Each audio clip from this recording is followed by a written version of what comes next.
सत्संगत जी, प्यार से कहना धन निरंकार जी। महापुरुषों के, संतों के ये जो आज वचन सुने और भाव हरेक ने यही एक चेतन करने वाला कि संसार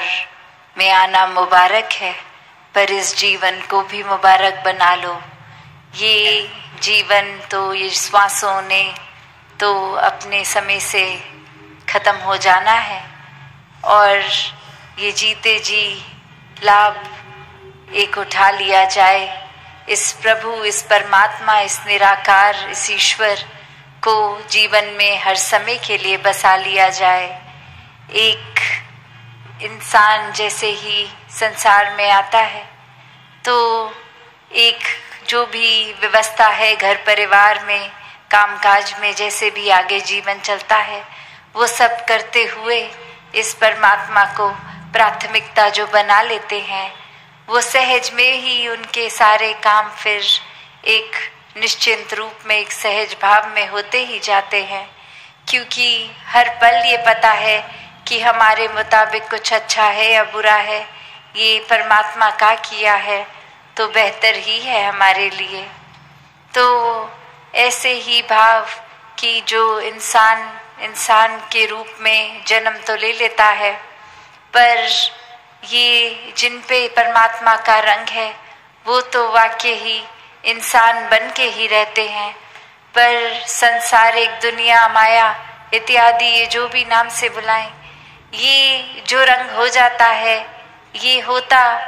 तो उस रूप में एक लालच बढ़ाने वाला रंग, एक इच्छाओं का जो कभी खत्म होने ना वाला रूप, तो ऐसे एक टेम्पररी चीज़ों का जो संग करते हैं तो वो फिर कहाँ से संतुष्टि जीवन में पाएंगे, वो फिर कहाँ से ये आनंद, ये कंटेंटमेंट के पलों को जी सकेंगे। तो भाव वही कि एक बच्चा जब पैदा होता है तो कैसे वो कुछ भी अगर बोलता है तो घर परिवार, माता पिता सब बहुत ही खुश होते हैं कि चाहे ये तोतली भाषा में ही कुछ बोल रहे हैं पर कितना प्यारा लग रहा है। पर अगर यही आयु बढ़ती जाए पर तोतलापन खत्म ना हो तो फिर वो चिंता का विषय बनता है कि अब ये उम्र बढ़ चुकी है तो शायद डॉक्टर के पास जाना होगा। एक ये चीज़ एक उम्र के हिसाब से तो ठीक थी, पर अब ये भाषा को क्लियर हो जाना चाहिए था। तो ऐसे ही अगर और एग्जाम्पल भी देखें कि अगर एक समय में कोई अगर बच्चा क्रिकेट कोचिंग के लिए जा रहा है तो पहले तो 1-2 हफ्ते अगर सिर्फ बॉल बैट पे लगे ही, चाहे वो फिर दूर शॉट जाए ना जाए, पर वो सिर्फ इसी के लिए ही कोच वेरी गुड बोल देगा बच्चे को कि देखो ये तो अच्छा है ना कि आपके बैट पे बॉल अब लग रही है। और धीरे धीरे वो प्रोग्रेस होता है कि अब वो सिखाते हैं कि बैट को सही तरीके से कैसे पकड़ा जाए, अपनी टाइमिंग को कैसे ठीक किया जाए, जिस दिशा में चाहते हो बॉल जाए उस दिशा में कैसे ये बल्ले को घुमाना है। तो ऐसे अगर ये सब सिखाने के बाद भी 3-4 महीने बीत जाएं और वो बच्चा फिर भी एक सिर्फ उतना ही अचीव कर पा रहा है जो शुरुआत में, तो फिर चाहे पहले उस चीज़ के लिए कोच ने खुद मुबारक बोला हो, वेरी गुड बोला हो, अब उसी चीज़ पे उस बच्चे को डांट भी पड़ेगी कि कब से यहीं अटके हो, आगे भी तो प्रोग्रेस करो, ये स्किल अब तक तो डेवलप हो जाना चाहिए था। तो बात वही कि हम चाहे कितने भी उदाहरण देख लें, एक वही बात आती है जो हम बचपन से एक सीखते हैं कि अगर दवाई किसी को देनी है तो ऐसे अगर वो इंसान या कोई वो नहीं ले पा रहे दवाई तो उसको लड्डू में डाल दिया कि चलो कोई मीठी चीज़ का ही एक सहारा लेकर, असल में तो वो दवाई बस किसी तरह शरीर में जाए, एक असर उस दवाई का हो जाए। और यही तो हम कर रहे हैं इंसान भी, कि ये रूप, ये प्रोग्रेस की एक समय की शुरुआत से लेके अगर समय बीत भी गया तो क्या वहीं अटके हुए हैं, या वाकई ही हम ये विस्तार की ओर जा रहे हैं। ये हम स्पिरिचुअली एक आध्यात्मिक रूप में अपना एक जो स्टार्टिंग पॉइंट था कि कहीं किसी तरीके से जुड़े या किसी भी तरीके से ये आध्यात्मिक रूप को अपनाया, तो क्या जो पहले दिन जहां हम थे आज भी वहीं हैं, या फिर एक और गहराई में उतरे हैं। तो वही बात जो अक्सर बाबा हरदेव सिंह जी महाराज भी कहते थे कि इंसान बातचीत करना तो शुरू के जीवन के 1-2 सालों में सीख लेता है, पर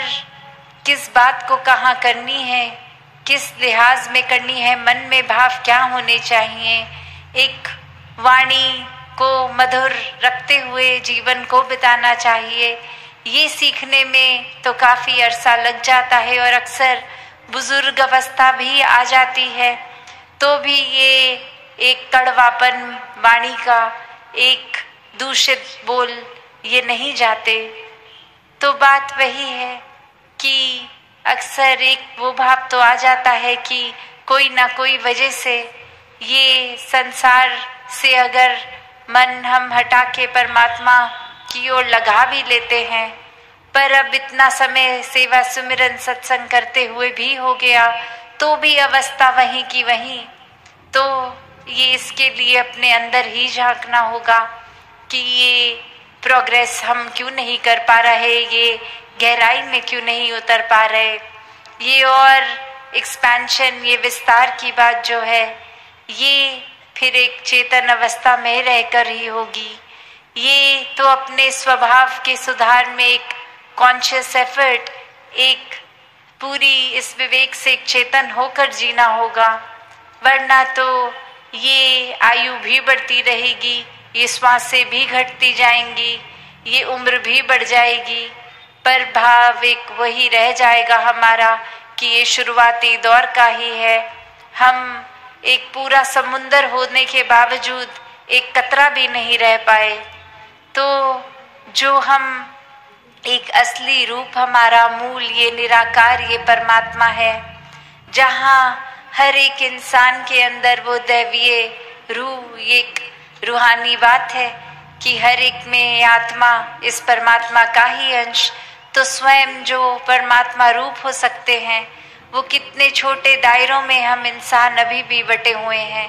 अपने दिमाग को, सोच को कितना छोटा कर रखा है, नफरतों के कारण ढूंढ रहे हैं, किसी से जाति पाति या कोई भी कारण ढूंढकर एक नफरत करते जा रहे हैं। तो बात वही कि अक्सर ये नफरतों के कारण इंसान जो खुद बना लेता है और खुद के अंदर वो नफरत के कारण श्रेष्ठ खुद को बनाकर अपने ही अंदर अहंकार भर लेता है। तो कोई भी धर्म ग्रंथ उठा लें, किसी भी संत की बात पकड़ लें, तो इंसान को इंसान तो ये मानवीयता ही बनाती है, मानवीय गुण, ये ह्यूमन वैल्यूज ही बनाती हैं। और कोई भी ह्यूमन वैल्यू में ये बुरे विकार तो है नहीं, सिर्फ जब भी सुनेंगे ये करुणा, दया, विशालता, प्रीत, नम्रता, प्यार इत्यादि ही सुनाया जाएगा कि ये एक अच्छे गुण हैं। तो ये जानते हुए भी तो इतनी छोटी आयु में ये स्कूल की ही बात से एक छोटे बच्चे को पता होता है ये चीज़ें स्वभाव में होनी चाहिए, ये नहीं, फिर भी वो जानते हुए भी अक्सर ये बुराइयों को इंसान अपना लेता है। और फिर या तो इस मन में परमात्मा टिकेगा या फिर चतुर चालाकियाँ, बुराइयाँ, अहंकार टिकेंगी। तो अपना जीवन हमें किस तरफ लेके जाना है, ये परमात्मा तो हर समय ही सच्चा है, हर समय हर जगह एक बराबर ही उपस्थित है। फिर भी अगर हम परमात्मा का एहसास नहीं कर पा रहे तो कमी हमारी तरफ से है कि ये हमारा ही कनेक्शन नहीं बन पा रहा, ये हमारे ही मन के भाव और चीज़ों में उलझ रहे हैं और हर चीज़ों में उपस्थित इस परमात्मा को नहीं देख पा रहे हैं। तो बात वही, जिन्होंने इस परमात्मा पे अपना ध्यान लगाया हर समय, ये मन के तारों को इस परमात्मा के साथ जोड़े,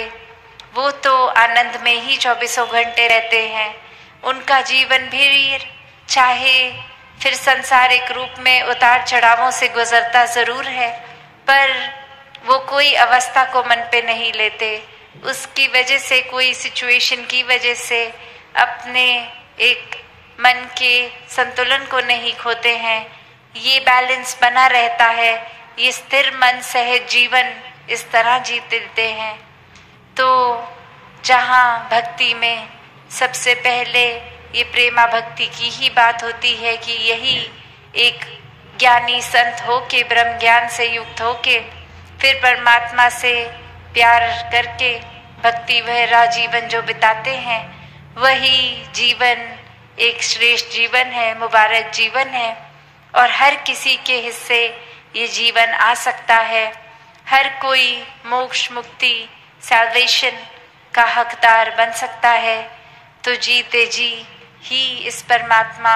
की ओर रुझान लगा के ये ब्रह्म ज्ञान की दात से अपने जीवन को भक्तिमय बनाया जा सकता है। तो दातार कृपा करे हर किसी पे कि एक वाक्य ही मनुष्य हैं, तो मनुष्य होने का हर पल प्रमाण दिया जाए। एक तन रूप से ही नहीं, आकार रूप से ही नहीं, पर भावों से, सोच से, व्यवहार से, और इस मन में हर समय परमात्मा को बसा के दातार हर एक पे कृपा करे। सत्संगत जी, धन निरंकार जी।